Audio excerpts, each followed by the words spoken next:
Bon matin, Église, comment ça va? Est-ce qu'on peut dire un gloire à Jésus? Oui, c'est à mon tour de souhaiter bonne fête des pères à tous les papas. Vous savez, quand on regarde aux pères, c'est Billy Graham qui disait qu'un bon père est l'un des atouts les plus méconnus, le moins reconnu, qui passe le plus inaperçu. Et pourtant, avoir un bon père, c'est l'un des atouts les plus précieux de notre société.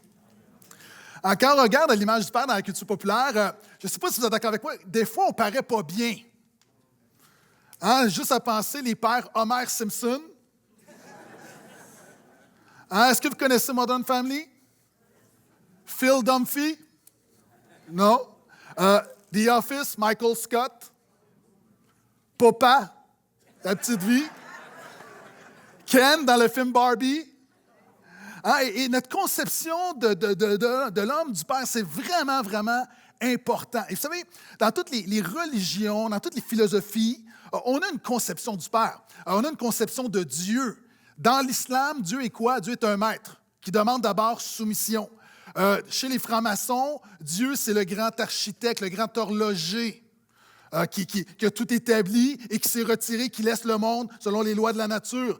Quand tu regardes dans les religions orientales, Dieu, c'est de l'énergie. Donc, l'énergie, c'est quand tu vis une épreuve, c'est pas très réconfortant juste de savoir que Dieu, c'est de l'énergie. Dans le taoïsme, c'est la balance, c'est le yin et le yang. C'est le mélange des deux. Souvent, même dans le catholicisme, Dieu, c'est le juge. C'est l'image du vieux monsieur fâché.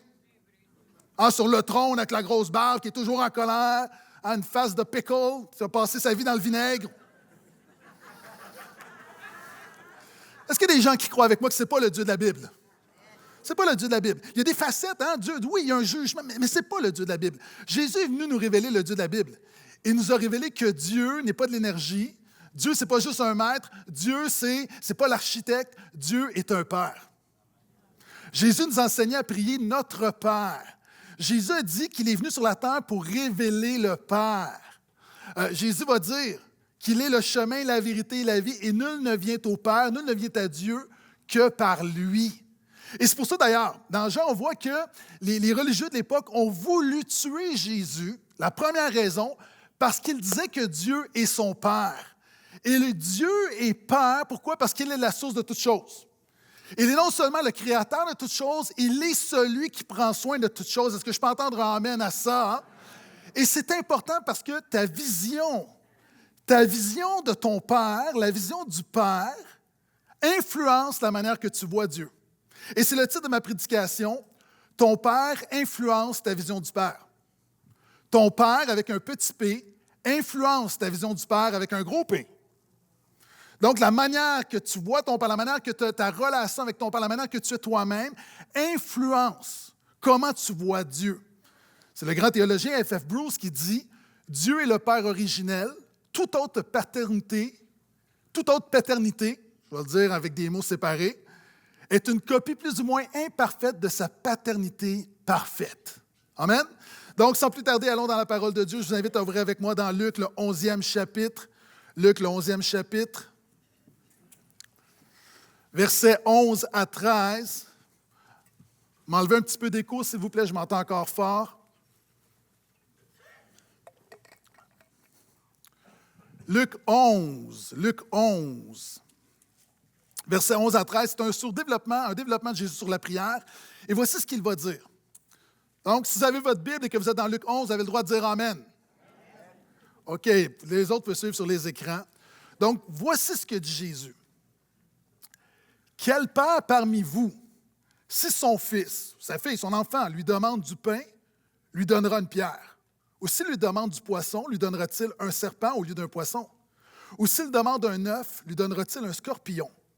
Si donc, vous qui êtes mauvais, vous savez donner de bonnes choses à vos enfants, à combien plus forte raison le Père céleste donnera-t-il l'Esprit Saint à ceux qui le lui demandent? Amen. Amen. Et Jésus fait quelque chose. Il réfère à la loi naturelle pour illustrer une vérité spirituelle. Maintenant, c'est quoi la loi naturelle? La loi naturelle, c'est quand tu lis dans la Bible, c'est Genèse 1-2. La loi naturelle, c'est ce qui prend place naturellement. Ce n'est pas une construction sociale, ce qui prend place naturellement partout dans le monde depuis tout le temps. Et il y a des traits communs d'un père que dans toutes les cultures de l'histoire, c'est toujours la même chose. Et il y a quelque chose en nous, Dieu nous a bâtis. Et les pères, on est trois choses. Hein? On est des pourvoyeurs, des précurseurs, des protecteurs. OK, merci pour une personne qui a dit Amen. Quelqu'un a dit Oh, on n'entend pas ça beaucoup aujourd'hui. J'aime pas où tu t'en vas, Pasteur Gaétan, reste avec moi, reste avec moi. Reste avec moi. Nous sommes pourvoyeurs. C'est-à-dire qu'on voit, il y a plein d'hommes ici, puis il y a des femmes, mais là, c'est la fête des pères. Je parle des gars. Plein d'hommes, tu travailles fort pour amener le pain sur la table de la maison. Hein, il y a plein. Moi, j'ai vu mon père avait le dos, il avait des fractures du dos, et j'ai vu mon père faire des job-in au salaire minimum pour amener le pain sur la table. Donc, en tant que pourvoyeur, les hommes, on est des précurseurs. C'est-à-dire qu'on donne l'exemple à nos enfants, on les prépare pour l'avenir. Hein, je l'ai souvent dit, une maman qui prend un bébé, bébé vers elle, souvent le papa vers l'extérieur. Hein, on prépare notre enfant pour la jungle. C'est pourquoi on les lance. Vous remarquez, ce n'est pas les mamans qui font ça. Les mamans paniquent, puis si sont chrétiennes, elles prient. Hein, on lance les enfants. Hein, le rapport, hein, avez-vous remarqué, moi, une des choses que j'aimais beaucoup pour mes enfants, c'était de me cacher et leur faire peur. Ah, que j'aimais ça. Ah, c'est très masculin. Hein? Puis quelque part, on se dit, mais pourquoi hein, on se tiraille, on chatouille? Il y a quelque chose, on les prépare pour quelque chose. Et les pères, nous sommes des protecteurs. Je sais qu'aujourd'hui, on dit plein de choses, mais encore une fois, si dans la nuit, vous êtes un couple, vous entendez un voleur, OK? Est-ce que c'est le mari qui va dire à son époux, va voir c'est quoi? Non, encore une fois, il y a une loi naturelle que c'est l'homme qui va se lever. Ma femme déteste les araignées. Elle tue les araignées. Et elle se dit, moi, je vois une araignée. Je dis, continue ton chemin, ma belle. Mais ma femme se dit, non, il faut les tuer parce qu'elles vont se reproduire. Moi, les araignées, je m'en balance un peu. Mais quand j'entends, Kerish! À un moment donné, il y a un niveau d'araignée, ça devient masculin. Il y a un niveau d'araignée où ça arrête. C'est hors de son domaine. Donc, puis encore une fois, il y a une loi naturelle là-dedans. On rigole un peu, mais il y a quelque chose, Dieu nous a bâtis. Et on a dit, les hommes et la femme ont une même valeur, mais il y a des rôles différents, puis il y a des choses qui sont très paternelles. Et où dans notre culture, souvent, ce que je viens de dire est vu comme, on va dire, du patriarcat, donc le pouvoir au père, judéo-chrétien. Mais permettez-moi de rappeler ce que j'ai déjà dit. Quand un homme vient à Jésus, qu'est-ce qu'il commence à faire? Est-ce qu'il commence à courir la galipote? Est-ce qu'il devient plus responsable? Quand un homme vient à Jésus, hein, c'est la preuve que le christianisme ne prône pas la masculinité toxique. Quand un homme vient à Jésus, il devient plus responsable, plus honnête, plus intègre, il est fidèle à sa femme et il est présent pour ses enfants. Donc, c'est la preuve. Et de l'autre côté, puis vous savez, je suis toujours en deux extrêmes, c'est-à-dire que la Bible condamne la masculinité toxique, c'est péché. Mais de l'autre côté, et là, je vais citer un auteur qui a fait un ministère envers les hommes, qui dit, un des problèmes aujourd'hui, c'est que les hommes ont dompté leur nature profonde. Nous avons domestiqué notre nature profonde. Et lui, ce qu'il dit, je l'ai déjà dit, les hommes, là, Dieu t'a créé pour trois choses. Vivre des aventures, livrer des batailles et sauver des princesses. Il y a quelque chose à l'intérieur de nous, puis tu vois, c'est Adam. Hein? Puis je l'ai déjà dit, un film de gars, c'est les 3 M. C'est quoi? Il y a une mission, il y a un méchant, puis il y a une madame. Un film de filles, c'est 3 P. Il y a un prince, une peine d'amour, puis un pot de crème glacée. C'est deux mondes différents. C'est deux mondes différents. Et, parenthèse, avez-vous remarqué, une des choses qui, tu sais, quand on parle de la culture, des fois, qui, dans un souci où on veut l'égalité, c'est l'uniformité, puis ça ne fonctionne pas. Hein? Moi, je trouve ça très, très bien. De plus en plus, dans les films, il y a des héroïnes, des femmes fortes. Amen. Où j'ai de la difficulté, c'est qu'on voit des choses qu'on ne voyait pas avant, où tu vois, par exemple, souvent, regardez dans les films d'action, beaucoup de combats entre un homme et une femme. C'est comme, depuis quand l'équité et l'inclusion, c'est d'avoir le droit de taper une femme? Vous voyez, il y a comme quelque chose qui ne fonctionne pas dans la culture où on se dit non, il faut que ça soit pareil, puis une femme, pour qu'elle ait sa valeur, il faut que ça soit comme un homme, puis pour le montrer, il faut qu'elle se batte, puis il faut qu'elle reçoive des... Il y a quelque chose qui ne fait pas de sens. Nulle part dans le monde, c'est bien de frapper une femme. Est-ce que je peux entendre amène à ça? Donc, voyez-vous, c'est important de revenir comment Dieu nous a créés, ça, pourquoi Dieu nous a créés. Et voici ce que Jésus fait. Jésus commence en parlant de la loi naturelle, voici des caractéristiques paternelles, et son but, c'est d'arriver vers Dieu, d'illustrer quelque chose, d'enseigner quelque chose sur Dieu. Et je reprends. Les hommes sont des pourvoyeurs. Qu'est-ce que Jésus dit? Qui, si un enfant vient voir son père et lui dit, « Papa, j'ai faim, donne-moi du pain », quel père va lui donner une pierre? Qui va faire ça? Non. Encore une fois, une des fonctions du père, tu veux répondre aux besoins de ton enfant. Est-ce que je peux entendre amène à ça? Hein? Tu veux pourvoir. À un moment donné, il y a un père qui rencontre le nouveau fiancé de sa fille. Puis après souper, il parle avec lui, puis il dit, OK, il dit, toi, qu'est-ce que tu fais dans la vie? Puis il dit, ah, mais moi, j'ai pas de job. Il dit, OK, il dit, c'est quoi ton plan? Il dit, Dieu va pourvoir. Il dit, OK, il dit, mais là, vous parlez de mariage, là, ça coûte cher un mariage. Comment tu vas payer le mariage? Il dit, Dieu va pourvoir. OK? Puis là, après, ben, vous parlez d'acheter une maison. Donc, tu n'as pas de plan, tu n'as pas de job, tu n'as pas d'argent. Puis il regarde, puis il dit, beau papa, Dieu va pourvoir. Il dit, OK? Puis il dit, là, après ça, les petits-enfants, il dit, ça coûte cher des enfants? Dieu va pourvoir. Puis à toutes les questions, à chaque fois qu'il pose des questions très terre à terre de finances, Dieu va pourvoir. Donc, le beau-père rentre dans la maison, sa femme a dit, puis comment ça s'est passé? Il dit, j'ai comme une mauvaise puis j'ai une bonne nouvelle. Il dit, la mauvaise nouvelle, il n'y a pas de plan, il n'y a pas de job. La bonne nouvelle, c'est qu'il pense que je suis Dieu.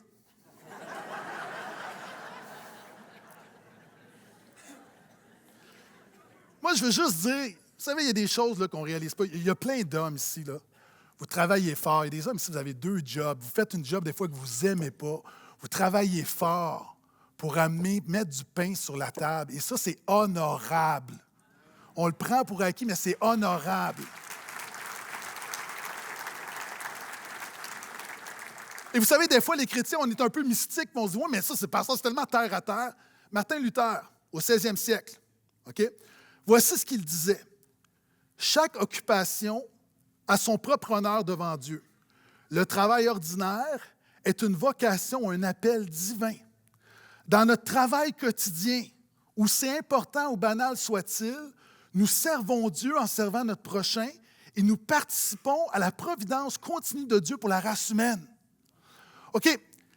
Luther écrivait en réaction à tout le mouvement monastique. Vous savez, à un moment donné, dans l'Église, on a cru qu'un homme spirituel, c'est un homme qui s'en va avec un paquet de gars dans un château perdu dans le bois pour passer la journée à prier.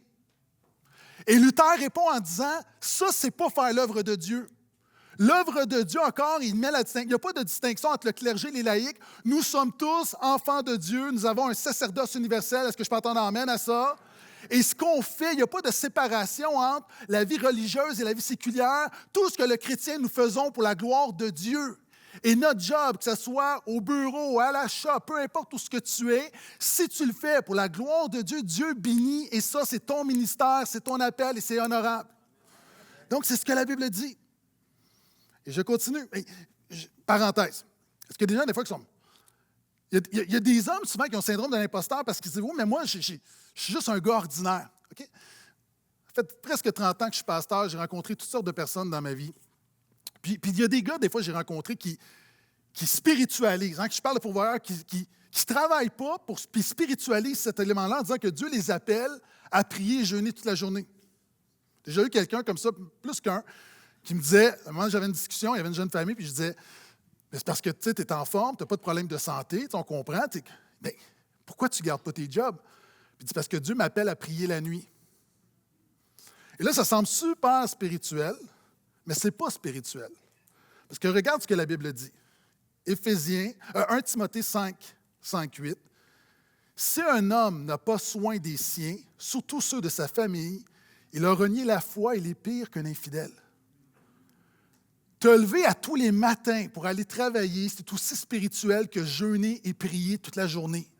Parce que tu le fais pour la gloire de Dieu, pour prendre soin des tiens. Est-ce que je peux entendre amène à ça?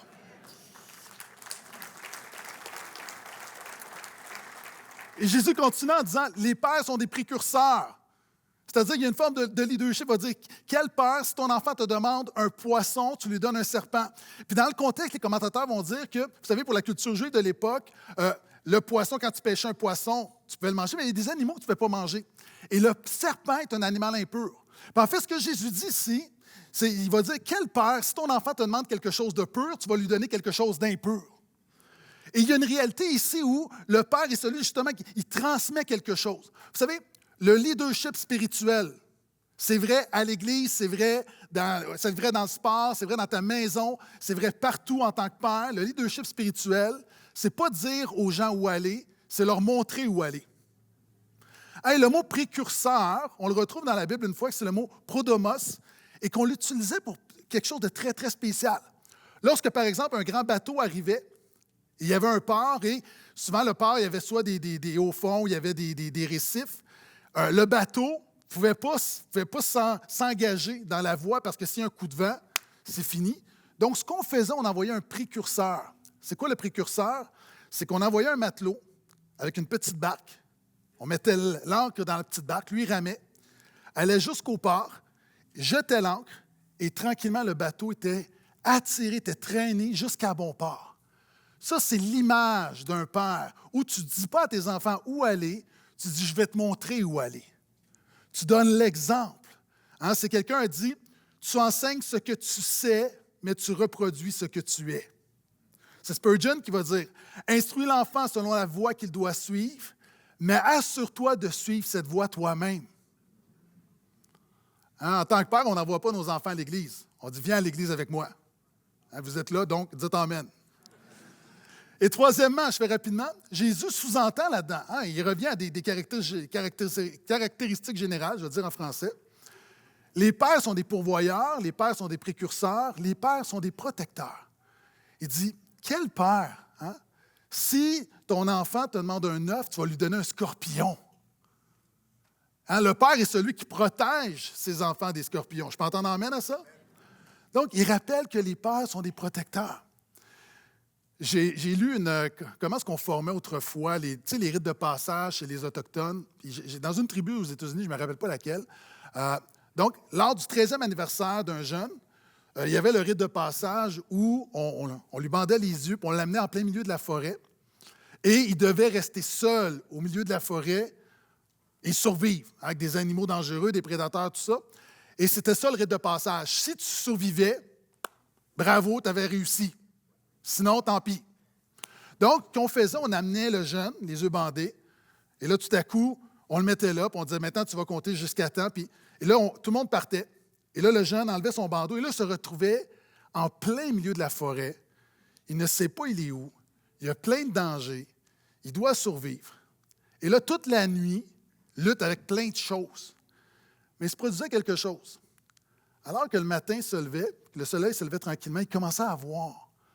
Puis à un moment donné, il se rendait compte, pas très loin, il y avait son père qui était là avec une arc. Toute la nuit, il était là, il ne voyait pas son père, mais son père était là pour le protéger des dangers qu'il ne voyait pas.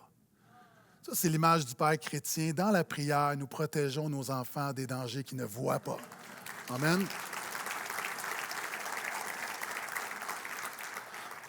Et là, je m'enligne sur une pente glissante et je ne veux tellement pas être mal compris.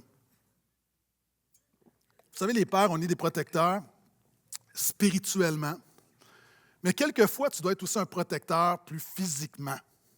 Okay? Je ne fais pas l'apologie de la violence. Okay? C'est juste que quelquefois, le père, tu dois résister à des gens qui font du mal aux gens autour de toi. Je donne un exemple, avant que vous pensiez que je suis quelqu'un qui cherche la bagarre continuellement. Non. Je donne 2 exemples. Quand on parle d'un homme protecteur, vous savez, à un moment donné, mon épouse s'est blessée au dos. Elle était vraiment, puis c'était une période très difficile, elle ne pouvait pas faire beaucoup de choses. Puis à un moment donné, bon, il fallait nettoyer les vitres à la maison, puis décide d'embaucher une femme de ménage. Puis tu sais, on a plusieurs vitres, donc on s'entend sur le prix, on donne le montant. On n'avait pas beaucoup d'argent, mais OK, écoute, on va le faire. La femme arrive, puis là, elle commence à laver la porte patio, tout ça. On lui laisse plusieurs centaines de dollars, on lui fait confiance. On dit, quand vous avez terminé, simplement quittez, tu sais, on fait confiance. Quand on revient, on se rend compte qu'elle est partie, elle a pris l'argent, mais elle n'a rien nettoyé. Et là, c'est comme, c'est beaucoup d'argent.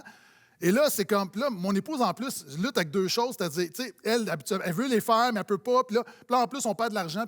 Et là, elle appelle. Puis la dame ne retourne pas l'appel, elle ne répond pas. Après 2 jours, je dis, OK, je m'occupe du dossier. Je laisse juste un message à la femme. Je lui dis, moi, je suis un chrétien, je ne suis pas violent, mais la justice, c'est important, et je sais où vous habitez. C'est peut-être l'élément où j'ai dit, voyez, je suis un homme de grâce, vous êtes venu, vous êtes déplacé, on va faire quelque chose. Je vais vous laisser la moitié de l'argent, mais je vous donne 24 heures pour venir me porter l'autre moitié. Sinon, c'est moi qui vais cogner à votre porte. Là, je vois 2 costauds arriver chez nous. Mais eux, ils ne savent pas, mais eux, ils ont peur. Ils ont peur parce que c'est quoi ce malade-là? Puis finalement, on a eu l'argent. Puis honnêtement, devant Dieu, là, jamais j'aurais levé la main. Mais à un moment donné, tu dois résister à des méchants. À un moment donné où le monsieur de la maison doit prendre le dossier en main. Ah, je sais que ça a l'air tellement contre-culturel ce que je dis. De protéger spirituellement, de protéger physiquement. Là, encore une fois, je sais, là, je ne veux pas être mal compris. Moi, il m'est arrivé des fois, quelqu'un qui en autorité, qui sacrait après mon enfant, de dire, OK, à un moment donné, il faut que tu aies réglé ça. Puis là, encore une fois, parce que ça peut être tellement mal compris. Non, mais là, il y a quelque chose de plus délicat, là. Une des choses comme, OK, je prie vraiment que Dieu, que je ne sois pas mal compris. Il y a eu une entrevue, je vais finir par le dire. Il y a eu une entrevue avec un homme qui avait agressé des enfants. OK? Puis on posait des questions, mais là, je pense que ça fait 20 ans qu'il est en prison. Pourquoi? Puis c'est quoi ton critère comme. Comment tu fais pour. Tu sais, tu choisis de tel enfant, pourquoi pas tel enfant? Et ce qu'il disait, on l'a vu, les études le démontrent, c'est que quand il y a un père présent qui est une menace, c'est un découragement pour plusieurs personnes. Maintenant, pourquoi je suis prudent? Parce que je sais qu'il y en a ici, vous avez été agressés, il y a un bon père. Je ne dis pas que c'est ce qui arrive toujours, là. Je dis simplement qu'il y a une réalité, quand on parle de protection, d'avoir un père présent, et c'est important. Et c'est important aussi de protéger, non seulement protéger le cœur. Je vais aller ailleurs. Protéger le cœur de ton épouse. Vous savez, une des choses qui est importante pour moi, je veux que ma femme se sente en sécurité avec moi. Quand je dis en sécurité, c'est que je veux qu'elle sente qu'elle a tout mon cœur. Je ne veux pas regarder d'autres femmes pour l'insécuriser parce que je considère que ça fait partie de mon rôle de protéger le cœur de mon épouse. De protéger l'estime de mes enfants. De ne pas être trop dur, mais d'être en même temps, d'être assez. C'est Einstein qui disait tout le monde est un génie, mais si vous jugez un poisson sur ses capacités à grimper à un arbre, il passera sa vie à croire qu'il est stupide. Je ne veux pas être ce père qui a des attentes irréalistes, qui met des attentes irréalistes sur ses enfants, qui, au lieu de les pousser vers le haut, tu les écrases vers le bas. Ça fait partie. Être un protecteur, c'est ça aussi, c'est de protéger le cœur de nos proches. Les gars, est-ce que je peux entendre amène à ça?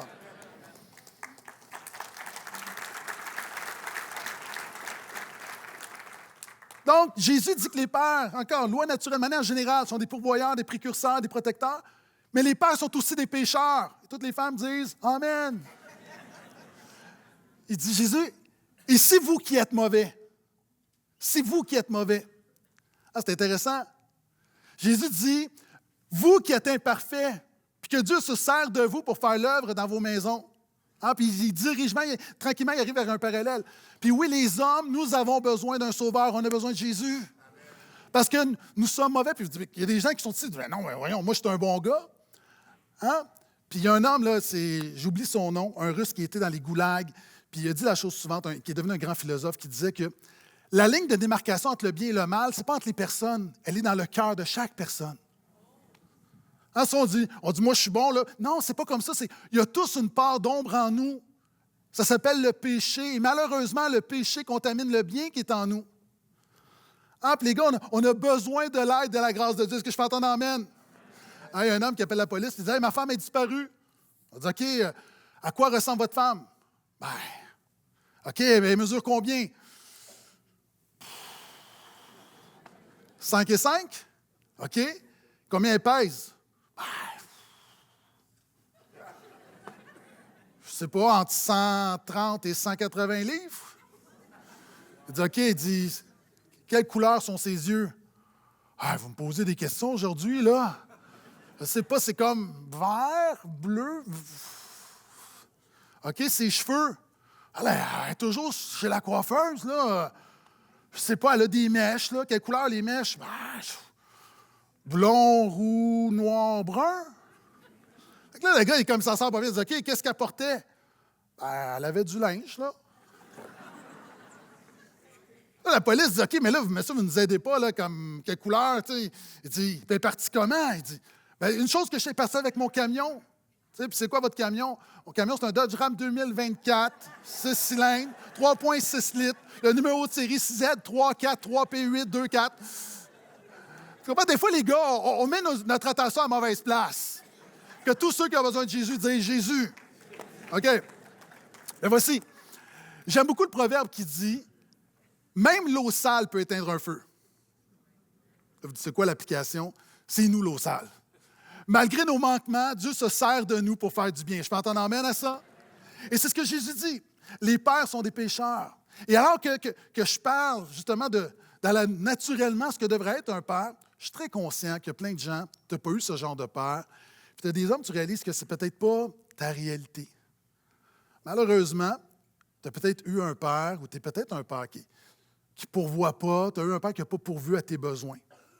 Hein, tu as un père, tu aurais aimé que ton géniteur te donne du pain puis te donne seulement une pierre. Plusieurs personnes ici. La fête des pères est un jour plus souffrant parce que tu as eu un père absent. D'autres, ton père était présent dans la maison, mais était indifférent. D'autres, ton père t'a abandonné. Et tu ne réalises pas, mais ce que ton père te fait influence ta vision du père. D'autres, ton père te donne un mauvais exemple. Ton père, au lieu de donner le poisson pur, t'a donné le serpent impur. Il y a des hommes qui sont ici. Et la bonne nouvelle, c'est que nous ne sommes pas ici pour se rappeler combien nous sommes désespérés. On est ici pour se rappeler que Jésus peut nous donner la capacité de devenir ce qu'il nous appelle à être.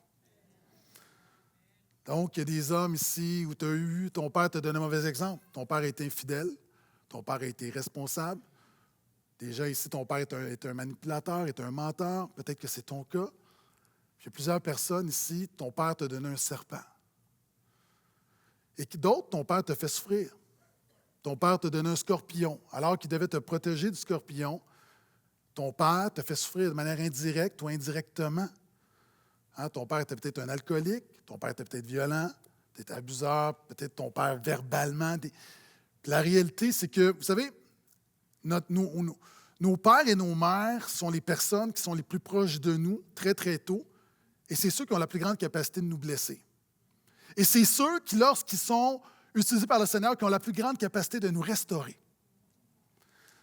Donc, les pères sont des pécheurs. Et regardez ce que Jésus fait. Jésus dit, mais si vous, alors que vous êtes pécheurs imparfaits, vous êtes capables de prendre soin de vos enfants, à plus forte raison, votre Père céleste va prendre soin de vous. On a un Père dans les cieux qui nous a donné ce qu'il y avait de plus précieux. Je l'ai souvent dit, si à un moment donné, j'avais à donner un de mes enfants pour quelqu'un d'autre, je ne donnerais jamais un de mes enfants. Mes enfants sont la chose la plus précieuse au monde. J'aime mieux mourir que donner un de mes enfants. Et alors que j'aime beaucoup de gens ici, en fait, j'aime tout le monde, il y a du monde que je te connais moins, même pour ceux que j'aime le plus, je ne donnerai jamais mon enfant parce que mon enfant est la chose la plus précieuse. Maintenant, nous avons un Dieu qui a envoyé son Fils mourir à la croix pour toi et moi. Il a donné ce qu'il avait de plus précieux. Et alors que tu te rappelles, puis peut-être que la paternité pour toi te fait souffrir, la bonne nouvelle, c'est que Jésus est venu pour nous réconcilier avec le Père. Et ce Père céleste peut te donner ce que ton Père terrestre ne t'a pas donné. Ça, c'est la bonne nouvelle. Et plus encore, pour ceux qui sont ici, puis tu le diras pas comme ça, mais dans ton cœur, tu dis à Pasteur Gaétan, alors que tu présentes l'exemple de pères qui n'ont pas été à la hauteur, de pères qui ont donné des pierres, des pères qui ont donné des serpents, des scorpions, je réalise que c'est moi ça. Il y a eu des saisons de ma vie où c'est moi ça. La bonne nouvelle, c'est qu'il est possible de recommencer aujourd'hui. Il est possible de commencer la réconciliation aujourd'hui par la grâce de Dieu, de restaurer aujourd'hui. Le passé est passé, mais tu contrôles ce qui prend place à partir d'aujourd'hui. Ça, c'est la bonne nouvelle. Je disais dans le journal qu'il y a un jeune qui est décédé, puis les parents avaient signé les dons d'organes. Puis les parents, donc les organes ont été donnés. Puis imagine, là, quand tu reçois l'organe de ce jeune-là, Hein, puis je me souviens d'un père qui disait, la personne disait, comment je peux vous remercier? Tu sais? Puis il a dit, aie une bonne vie. Tu sais, la manière de me remercier pour le sacrifice de mon fils est une bonne vie. Et la manière d'être reconnaissant pour le sacrifice de Jésus, c'est de vivre de manière honorable pour sa gloire. Et de pardonner, de faire grâce, de restaurer. Et je termine. Les pères sont des pourvoyeurs, des précurseurs, des protecteurs, des pécheurs et des projecteurs. Les pères sont des projecteurs. Là, vous dites, wow, il s'est forcé, il avait besoin d'un 5e P qui finit en heure. Oui, puis ça marche. OK, les amateurs de Batman, comment est-ce qu'on appelle Batman? Un projecteur. Hein, c'est le projecteur, tu vois, qui projette vers le ciel. Et les pères, lorsqu'on regarde à nous, on devrait pointer vers le ciel, vers quelque chose de plus grand que nous. Quand on regarde à nous, on devrait pointer vers Jésus. Hein, est-ce qu'il y a des amateurs de basket ici? Oui. L'entraîneur des Celtics, cette semaine, je ne sais pas si vous avez entendu, quand on parle d'être un projecteur, on lui dit, pour la dernière partie, on dit, est-ce que tu sais que la famille royale va assister à la partie? Puis le coach a répondu quelque chose, moi, j'aime ce coach-là, il va dire, la famille royale, qui voulait dire Marie-Joseph Jésus? Là, c'est comme, là, les journalistes sont comme, non. Là, tu sais, le prince de Galles, puis plus de répondre, il dit, je ne connais pas bien cette famille royale-là, la seule que je connais qui m'intéresse vraiment, c'est celle de Jésus. Le gars, il est sur une tribune, met le spot sur Jésus. Puis j'aime ça, puis c'est ça, alors que chacun d'entre nous, Dieu nous met à des endroits, mettons le spot sur Jésus. Hein, mettons le spot. On n'est pas parfait. On a des failles, on fait des erreurs, on s'est trompé, on peut blesser, mais notre vie a du sens quand on met le spot vers Jésus, sur Jésus. Et quand on le fait, Jésus nous révèle qui est le Père. Bien, juste nous rappeler que peut-être que nos pères n'ont pas toujours été parfaits, mais il y a un Père céleste qui est parfait, qui va pourvoir à nos besoins. Si tu es ici pour une des premières fois ce matin, ou peut-être que tu reviens à la foi, juste te rappeler que Dieu est un Père qui pourvoit à nos besoins. Il y a quelques années, c'est Jimmy Kimmel qui avait fait un challenge. Le challenge, c'était « J'ai offert à mon enfant un cadeau horrible ». Donc, le but, c'est des parents, par exemple, dans le temps de soit des fêtes ou de... On prenait un cadeau qui n'avait pas de sens, là, comme une vieille sandwich ou une pierre. On donnait des... Y a-tu un mot cochonnerie, ça se dit-tu? On donnait des cochonneries. Puis là, quand les enfants voyaient ça, les enfants pleuraient, puis l'idée, c'était de les filmer. Puis de mettre ça, vous pouvez trouver ça là, sur YouTube. Attendez la fin de la réunion. C'est comme, mais quel mauvais concept de donner à ton enfant quelque chose d'horrible, de le faire pleurer et de le filmer. Mais des fois, on pense que Dieu est comme ça. On pense que Dieu nous donne des affaires qui ne sont pas bonnes, puis que Dieu se plaît à nous donner de mauvaises choses. Ce n'est pas le Dieu de la Bible révélé par Jésus. Et c'est un bon Père qui pourvoira à tous nos besoins selon sa richesse avec gloire. Il prend soin de nous. Est-ce que je peux entendre amen? Donc, on a un Père qui pourvoit. On a un Père qui prend soin. Vous savez, plusieurs personnes, ton Père t'a abandonné. Dieu est un Père qui jamais ne va te délaisser ni t'abandonner. Est-ce que tu sais pourquoi j'ai espoir dans l'avenir, puis pourquoi je crois que je vais continuer à persévérer? Parce que quand je regarde dans les 30 dernières années, Dieu m'a tenu. Puis s'il m'a tenu jusqu'à maintenant, il va me tenir jusqu'au bout. Dieu est fidèle.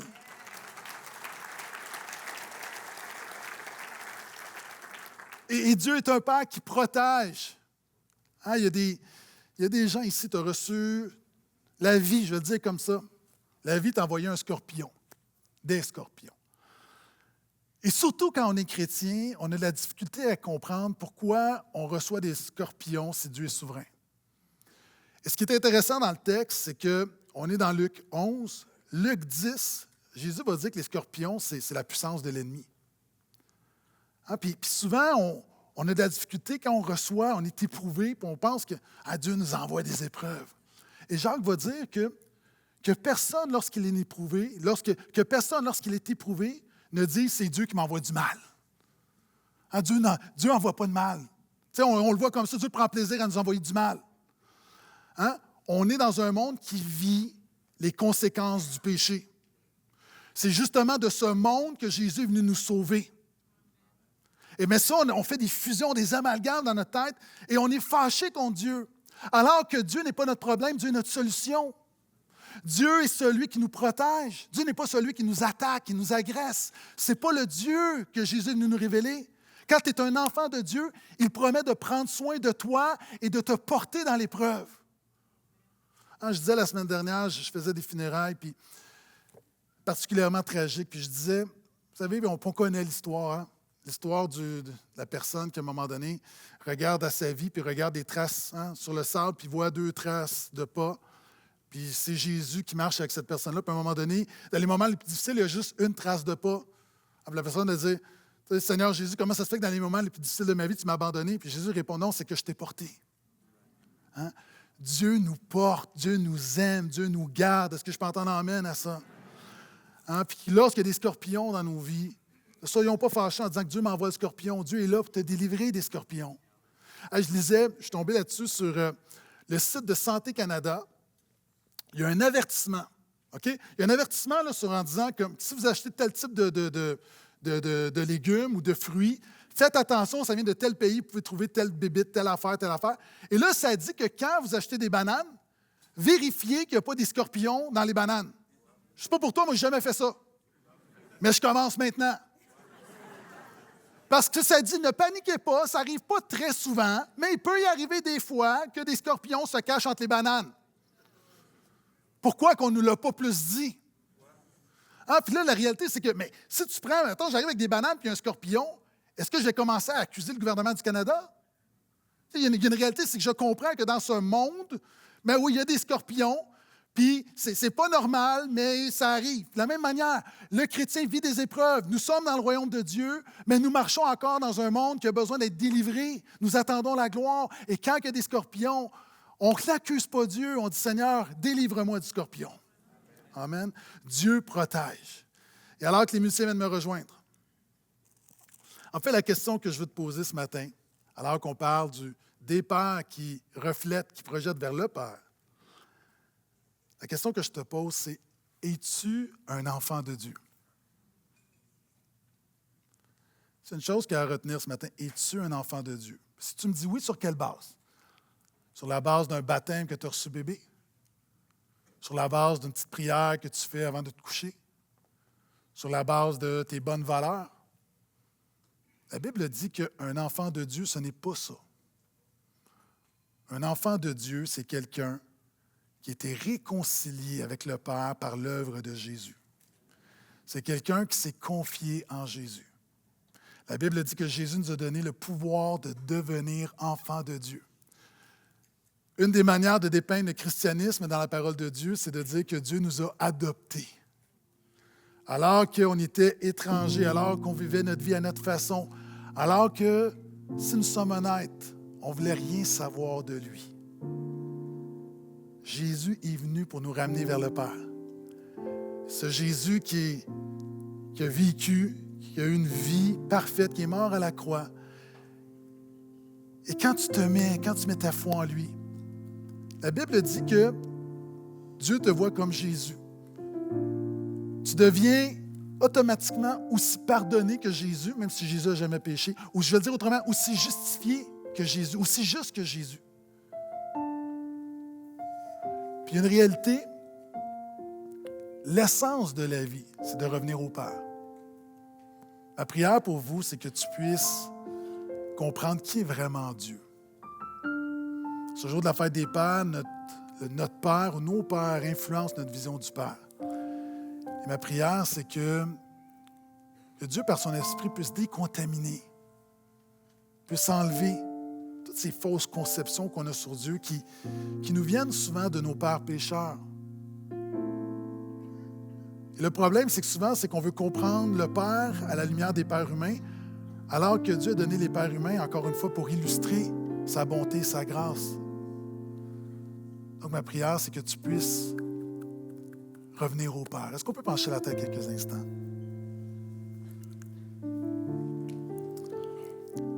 En ce jour de la fête des Pères, je veux te donner l'occasion de faire la paix avec Dieu, là où tu es simplement. Le message de la bonne nouvelle de Jésus, c'est simple, c'est de réaliser que tu es pécheur mauvais comme nous le sommes tous. De réaliser que c'est pour ça que le Père a envoyé son Fils.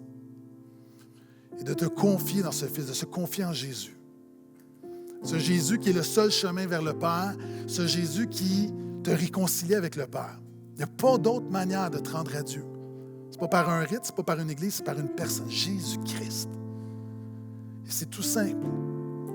Jésus disait deux choses. Repens-toi et crois. Repens-toi, réalise ton état, laisse tomber ton orgueil et confie-toi en Jésus. Simplement, crois en Jésus, accroche-toi à Jésus. Amen. Est-ce qu'on peut se lever? Seigneur, merci pour ce jour de la fête des Pères. Merci. Merci pour les hommes. Merci pour les pères qui, Seigneur, malgré nos failles, nos lacunes, Seigneur, qui continuent de mettre le spot sur toi, qui continuent de donner l'exemple, de te suivre. Seigneur, merci pour tous les bons pères, tous les bons pères. Seigneur, qui est une denrée souvent méconnue, mais merci pour tous les bons papas. Merci pour tous les hommes qui sont fidèles à leur épouse, qui pourvoient aux besoins de leurs enfants, qui prennent soin de leurs enfants, qui protègent non seulement, qui protègent leur cœur.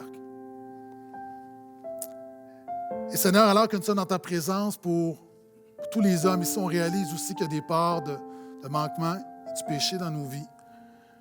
Et Seigneur, nous venons non seulement chercher pardon, on vient chercher la force de marcher d'une manière qui t'est agréable. Et en terminant, je prie pour chaque personne, je prie pour des gens qui sont ici pour une des premières fois, qui puissent découvrir combien le Dieu révélé par Jésus est un bon Père.